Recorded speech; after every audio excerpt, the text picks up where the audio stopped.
দিনটা ছিল সোমবার। কয়েকদিন ধরে রাতে বাজে বাজে স্বপ্ন আসে, এর জন্য ঠাকুরকে দুধ কলা দেবো আয়োজন করছি। সকাল 6টায় শাশুড়ি মা ডেকে দিয়েছিল। আজকে পূজা করতে অনেকটা টাইম লাগবে, এর জন্য শাশুড়ি মা রান্না জোগাড়ে চলে গেছে। পূজা শেষ, মাও প্রণাম করতে এসেছে।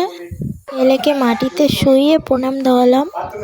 লাস্টে আমি প্রণাম করলাম, মাটিতে গোড় দিয়ে প্রণাম করলাম, যাতে আমার আর খারাপ স্বপ্ন না আসে, আমরা সবাই যাতে ভালো থাকি। ঠাকুরের কাছে এটাই বললাম। এদিকে রান্না বান্না হয়ে গেছে, গরুকে লবণ ময়লা জল দিব। এখন আমাদের গরুটা সুস্থ হয়েছে, এখন খায়। মা আমার জন্য ভাত বেড়েছে, এখন আমিও খাবো। আমার বাবা খাচ্ছে, 9টার মধ্যেই কাজে যাবে। খাওয়া দাওয়া শেষ করে ছেলেকে ঘুম পাড়ানোর পর রেডি হচ্ছে, এখন ভিডিও বানাবো। আজকে এই ট্রেন্ডিং ভিডিওটা বানাতে চলেছি। জীবনে এই প্রথমবার আদিবাসী লুকটা ট্রাই করব।